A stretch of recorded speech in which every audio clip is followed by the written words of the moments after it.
Bueno, como les digo, es la tercera semana de Cuaresma y dentro de los temas que he compartido, primero hablé como la creación perfecta de Dios fue corrompida por la desobediencia humana y hubo consecuencias, por supuesto. Después de eso hablé sobre el pacto de Dios con Noé y ya sabemos, la señal del pacto es el arco iris.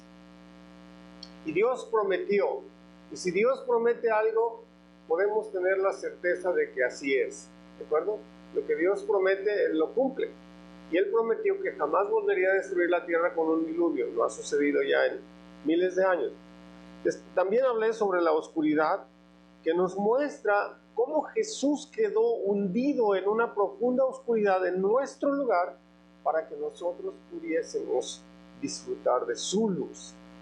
La semana pasada hablé sobre el león de la tribu de Judá, el rey, la Pascua y el rey. Compartí cómo Jesús nos demostró su gran poder por medio de la debilidad, su señorío por medio del servicio y su reinado soberano a través del autosacrificio.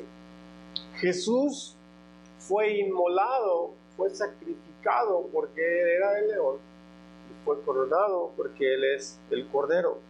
Jesús es nuestra Pascua, santo, perfecto, inocente, sin pecado, apartado de los pecadores, que untó su propia sangre en los postes alrededor de la puerta para protegernos del ángel de la muerte.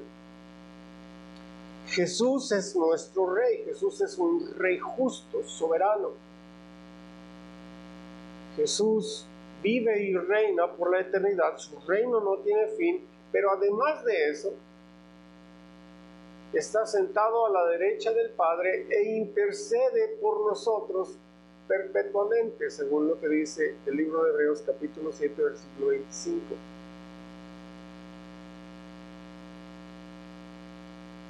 Yo les voy a decir algo importante, muy importante. Bueno, trato de que todo lo que les digo sea importante, pero esto es clave. Siempre es bueno saber que alguien ora por ustedes, ¿cierto? Siempre. ¿No les da paz en el corazón? ¿No les da consuelo? Podemos darnos cuenta muchas veces cuando alguien ora por nosotros, pero sin duda alguna, siempre nos vamos a dar cuenta cuando nadie ora por nosotros. ¿Me explico?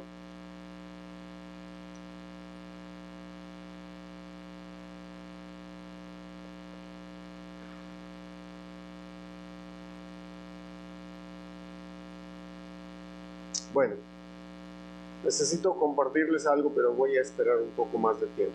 El tema de hoy es el Hijo, la roca, el desprecio y los abandonados. Así se llama el tema. El Hijo, la roca, el desprecio y los abandonados, o el abandonado. En cuanto al Hijo, la Cuaresma es una época, como ya lo vimos, de arrepentimiento, de humildad, un tiempo en el que somos llamados a considerar nuestro pecado, nuestra fragilidad humana, a la luz del esplendor y la perfección de Dios como nuestro Rey. Dentro del libro de los Salmos hay diferentes categorías, por así decirlo. Una de esas categorías es los salmos, o se conocen como los salmos reales, y que enfocan en el carácter de Dios como Rey. Vamos a leer en el Salmo capítulo 2 del versículo 1 hasta el versículo 6. Dice así: ¿Por qué se sublevan las naciones y en vano conspiran los pueblos? Los reyes de la tierra se rebelan, los gobernantes se confabulan contra el Señor y contra su ungido. Y dicen: hagamos pedazos sus cadenas, liberémonos de su yugo. El Rey de los cielos se ríe, el Señor se burla de ellos. En su enojo los reprende, en su furor los intimida y dice: he establecido a mi Rey sobre Sión, mi monte santo. ¿Ustedes pueden imaginarse a Dios burlándose?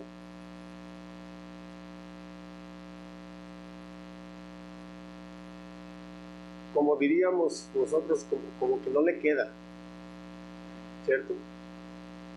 Pero aquí dice que Dios se burla de ellos. No es algo que estamos apenas tratando de inventar, ni mucho menos, pero aquí dice que Dios se burla de sus enemigos. El Salmo comienza con una pregunta que tiene su propia respuesta: ¿por qué se sublevan las naciones y en vano conspiran los pueblos? Y luego nos indica, nos muestra la rebelión y el deseo de los reyes y de las naciones por liberarse de Dios. Quieren liberarse del Rey eterno. Y la reacción de Dios es: se ríe de ellos. Nadie puede burlarse de Dios. Eso lo repite el apóstol Pablo y dice: de Dios nadie se burla. ¿Sí? Antes de seguir, si tienen su teléfono con sonido, por favor quítenselo, ¿sí? Dios está en el cielo. Dios es mayor que todo y que todos. No hay nadie más grande que Dios. Nadie puede burlarse de Dios. Este salmo se refiere a Jesús, obviamente. Se refiere al Hijo de Dios, el verdadero y el único Rey que vendrá y conseguirá todo lo que inicialmente era esperado de David y de todo su linaje. Todo es suyo. Él reina sobre todos los falsos reyes y naciones, mostrando la actitud de los rebeldes, no solo como una necedad, sino como algo incluso peligroso.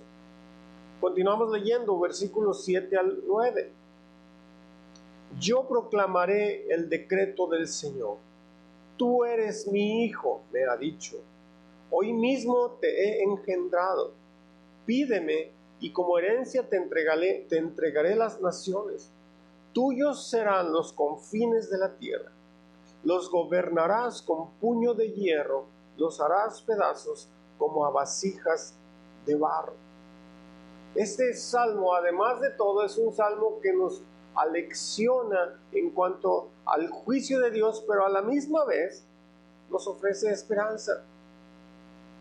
Nos indica, nos muestra al Hijo de Dios que vino como Rey, que obedeció perfectamente al Padre y que rompió el yugo del pecado para hacernos libres. Y por supuesto, Jesús tiene el derecho de decir lo que dijo en el libro de Mateo, en el capítulo 28, cuando dijo: toda autoridad me es dada en el cielo y en la tierra. Además de Jesús, es del único del que la Biblia dice lo siguiente en Hebreos capítulo 1, versículo 3. El Hijo es el resplandor de la gloria de Dios, la fiel imagen de lo que Él es, y el que sostiene todas las cosas con su palabra poderosa. Después de llevar a cabo la purificación de los pecados, se sentó a la derecha de la majestad de las alturas, el trono, el lugar de más alto honor. Continuando con el tema, hablando sobre la piedra o la roca. En los evangelios encontramos una parábola en la que habla de un señor, de un hombre que tiene una viña, y este hombre renta su viña, la renta a unas personas, y el hombre se va de viaje. Cuando llega el tiempo de recoger la cosecha, este hombre envía a sus trabajadores para recoger el fruto de la viña, lo que le corresponde por ser el dueño, ¿verdad? Mi papá trabajaba en el campo y él le llamaba que era mediero, ¿verdad? No sé cuántos de ustedes conocen el término, pero eso significa que él ponía el trabajo, el dueño de la tierra ponía la tierra y compartían, iban mitad y mitad de gastos y de ganancias, ¿verdad? Entonces, al fin de año, hacían cuentas y cada quien se llevaba su parte, ¿verdad? Cada quien llevaba una parte de la ganancia. Bueno, el dueño de esta viña renta su viña. Cuando llega el tiempo, manda a sus trabajadores para que recojan el fruto de la viña. Pero cuando llegan los trabajadores, los arrendatarios, en lugar de darles el fruto de la viña, los golpean. Llegan al grado incluso de matarlos. Entonces, ocurre algo. El dueño de la viña piensa, bueno, voy a mandar a mi hijo. A él sí lo van a respetar. Es el dueño, como quien dice. Y luego encontramos en Marcos capítulo 12, versículos del 6 al 8. Le quedaba todavía uno, su hijo amado. Por último, lo mandó a él pensando, a mi hijo sí lo respetarán. Pero aquellos labradores se dijeron unos a otros, este es el heredero, matémoslo y la herencia será nuestra. Así que le echaron mano y lo mataron y lo arrojaron fuera del viñedo. Jesús toma una escritura del capítulo 118 del libro de los Salmos y explica el significado de esto de esta parábola, diciendo, me parece que eso está en Marcos 12, 9 y 10. ¿No han leído esta escritura? La piedra que desecharon los edificadores ha venido a ser la piedra angular. De parte del Señor es esto, y es cosa maravillosa. En otras palabras, Dios es el dueño del viñedo. Los arrendatarios son su pueblo, nosotros. Y cuando llega el momento, Dios pide fruto de nosotros. A nosotros nos toca darle fruto de adoración y de obediencia. ¿Se acuerdan de la parábola de la viña, de la higuera, perdón? Jesús va y quiere tomar fruto y no tenía fruto. ¿Y qué hace Jesús con la higuera? ¿Se acuerdan? ¿Qué hace? La maldice. ¿Y qué le pasa a la higuera? ¿Por qué? Porque no tenía fruto. Porque se suponía que debía de producir fruto y no lo tenía. Es lo que pasa con nuestras vidas. Se supone que nosotros le debemos de dar fruto, el resultado de nuestra adoración y de nuestra obediencia a Dios. ¿Qué pasa si no damos ese fruto? ¿Tengo que responder? No, la paga del pecado es la muerte. La paga del pecado es la muerte, y no lo digo yo, lo dice la Biblia.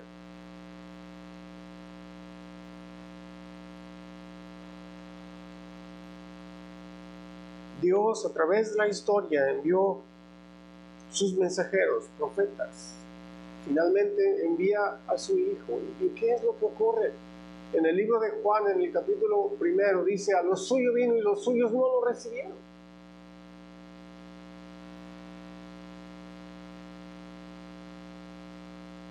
Al principio decía, todos adoramos algo. ¿Sí? Todos. Cuando Jesús viene a nuestra vida y lo rechazamos, es porque estamos adorando algo diferente que es Dios. Nadie viene al Hijo si no le es dado del Padre. Eso dijo Jesús también.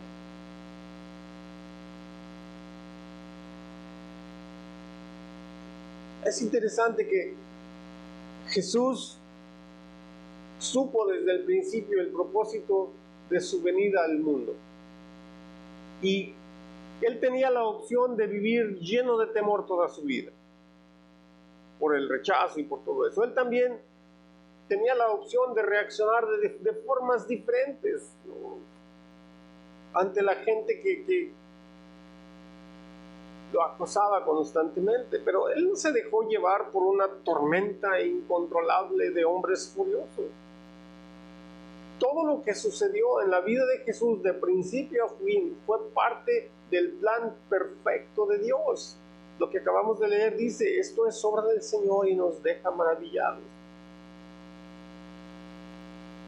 A veces pensando humanamente podría parecernos injusto que Jesús, siendo inocente, haya tenido que morir por los los pecadores, por nosotros.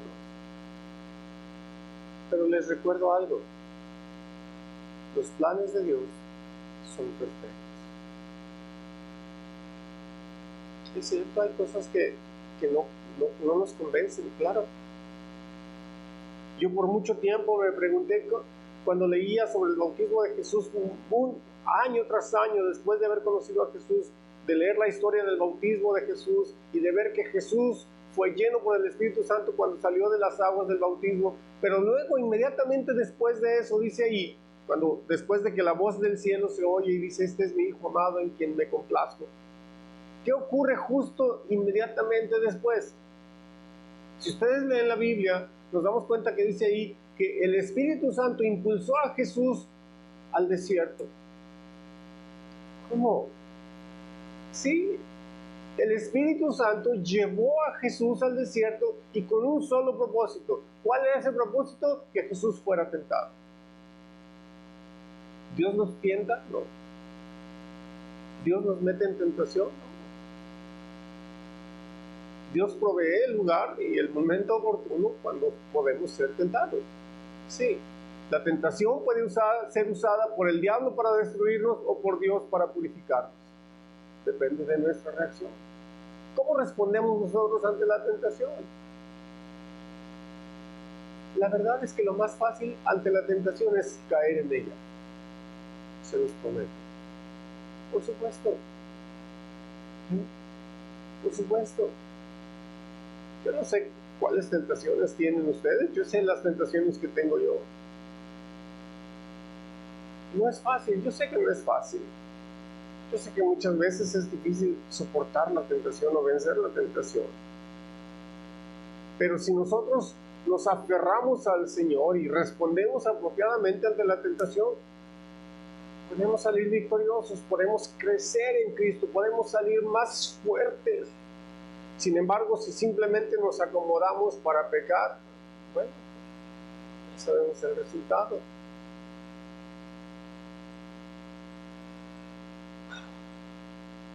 La siguiente palabra del tema de hoy, el desprecio. Salmos capítulo 69, versículos del 1 al 3 dice: Sálvame, Dios mío, que las aguas me llegan hasta el cuello. Me estoy hundiendo en una ciénaga profunda y no tengo donde apoyar el pie. Estoy en medio de profundas aguas y me arrastra la corriente. Cansado estoy de pedir ayuda. Tengo reseca la garganta. Mis ojos languidecen esperando la ayuda de mi Dios. No sé si ustedes alguna vez han orado este salmo. Yo lo he orado muchas veces, debo confesarlo. Muchas veces. Muchas veces le he dicho a Dios estas mismas palabras. Sálvame, Dios mío. Sálvame. Este salmo retrata al rey David ahogándose en sus problemas. ¿Alguna vez se han sentido así? Que ya no ven la salida, que se sienten con el ya no agua, lodo hasta acá, ya entrando a la boca. A veces así nos sentimos.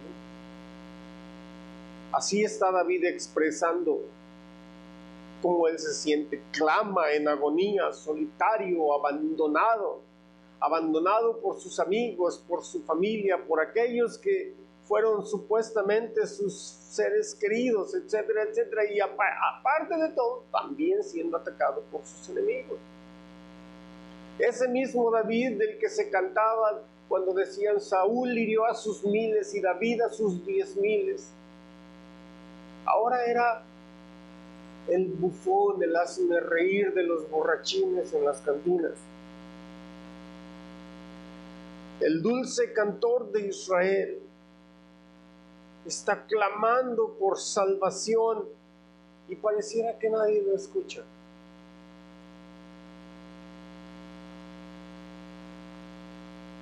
Muchas veces nosotros enfrentamos dolor. puede ser por diferentes razones. Puede ser por salud,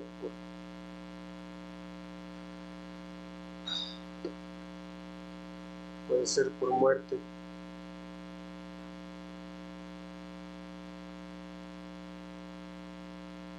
Pero muchas veces enfrentamos el dolor. ¿Cómo responden ustedes al dolor?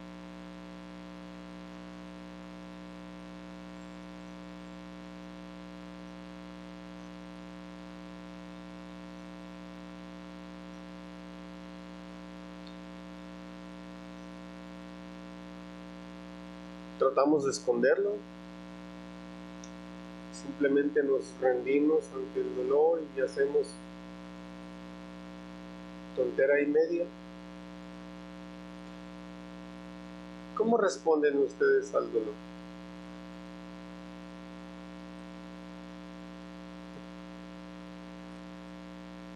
Como David, ¿verdad? Deberíamos: sálvame, Dios mío, porque las aguas ya me llegaron hasta el alma.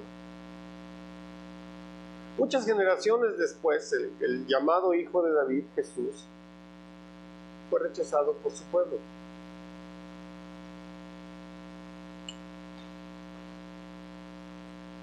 Fue tanto el desprecio que hasta su misma familia creía que estaba loco. ¿Recuerdan esa parte de la historia? Está en el libro de Juan, en el capítulo 2, cuando dice que su familia quería ir por Jesús porque decían que estaba loco.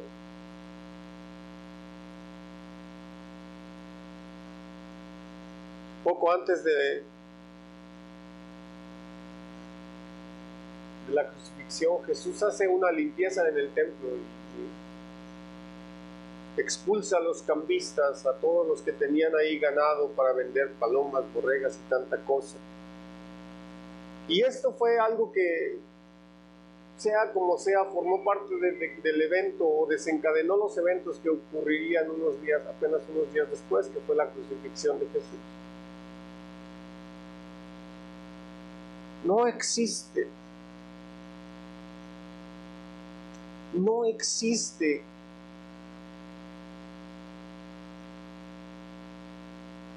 algo tan lamentable en el sentido de que el creador del universo fue humillado como un criminal, fue colgado en la cruz, y estando aún colgado en la cruz, oró por sus enemigos y les ofreció el perdón de los pecados, les ofreció la bendición de su nombre.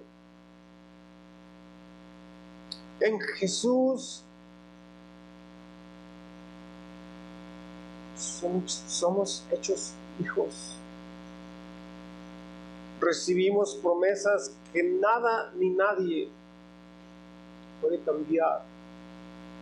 En medio del desprecio, del abandono, Jesús fue despreciado por nosotros. En medio de todo lo que enfrentamos, podemos volver a clamar una y otra vez, las veces que sea necesario, y decir: sálvame, oh Dios, porque las aguas han entrado hasta el alma. Estoy hundido en el cieno profundo donde no puedo hacer pie. La última palabra de hoy: el abandonado o los abandonados. Suena como a canción de cantina, ya sé, pero no es eso, Está hablando obviamente de otra cosa. Salmos capítulo 22, versículos 1 y 2, vamos a leer. Dios mío, ¿por qué me has abandonado? Lejos estás para salvarme, lejos de mis palabras de lamento. Dios mío, clamo de día y no me respondes, clamo de noche y no hallo reposo. Al principio les decía que hay diferentes grupos de salmos. Dentro del libro de los salmos hay grupos de salmos. El grupo que mencioné anteriormente es los salmos reales. Este salmo es parte de un grupo de salmos que describen el sufrimiento de alguien, que es como si estuviera reproduciendo lo que el profeta Isaías escribe en el capítulo 53 de su libro, cuando habla del siervo sufriente del Señor. Como ya sabemos, esta primera línea del versículo 1 que leímos: Dios mío, ¿por qué me has abandonado? Es una frase que Jesús recitó cuando estaba colgando en la cruz, ¿verdad? ¿Recuerdan? Jesús dice, Dios mío, ¿por qué me has desamparado? Este salmo fue escrito por David varias generaciones antes. Si no me equivoco, fue alrededor de 42 generaciones antes de que esto sucediera aquí con Jesús. No sabemos cuál fue el sufrimiento de David, no sabemos por qué estaba hablando así, pero de una u otra forma estaba describiendo el sufrimiento del Mesías, el sufrimiento que Jesús viviría en la cruz. Jesús no vivió su vida en temor.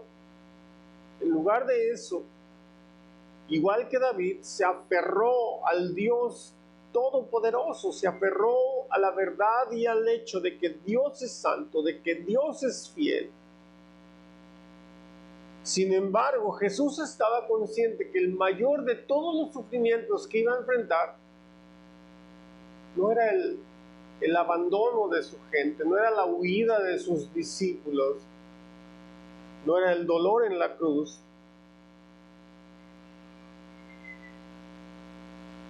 sino el abandono de Dios y realmente el abandono de la gente, de nosotros también. Y por causa de eso podemos confiar que como Jesús fue abandonado, nosotros jamás seremos abandonados en medio de nuestro dolor y sufrimiento.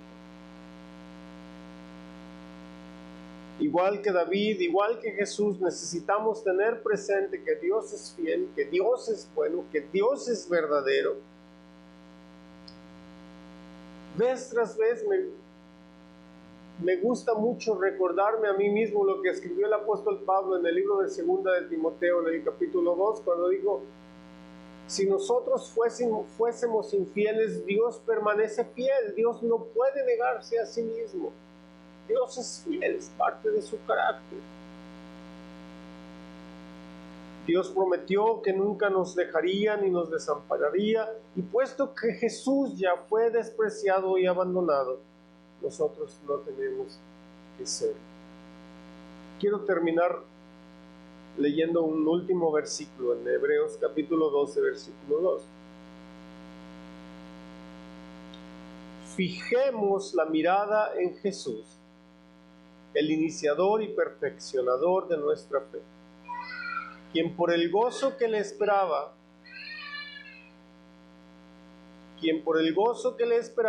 soportó la cruz, menospreciando la vergüenza que ella significaba, y ahora está sentado a la derecha del trono. El Hijo, la roca, el desprecio, el abandonado, todo es algo que Jesús es. Jesús es el Hijo de Dios, Jesús es la roca que despreciaron o rechazaron los constructores. Jesús fue despreciado, Jesús fue abandonado por amor a nosotros. Pongamos nuestros ojos en Jesús, quien es el autor y el consumador de la fe, quien no se dio por vencido y quien a pesar de todo el dolor, de todo lo que vivió, de todo lo que enfrentó, continuó por amor a nosotros para darnos la salvación y el perdón de nuestros pecados. Oremos. Te damos gracias, Señor, por tu fidelidad. Te damos gracias por tu amor. Te damos gracias porque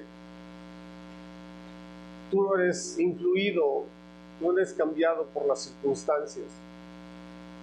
Pero tú eres Dios, tú estás por encima de todas esas cosas. Tú eres un Dios soberano, tú eres un Dios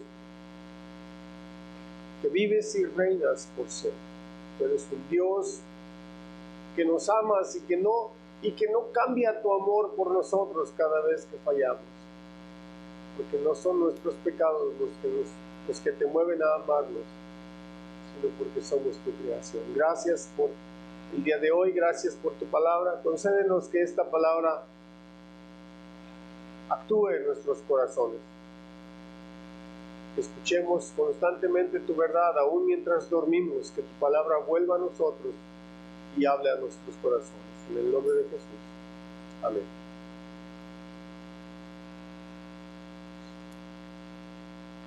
Dios les bendiga, tengan una buena semana y bueno, nos vemos la próxima vez, primero Dios. ¿Qué más les puedo decir? Otra vez, si alguien siente la necesidad de ayunar, hágalo de verdad. El ayuno puede ayudar para purificar el alma. En verdad se los recomiendo. ¿Sí? Pues Dios les bendiga.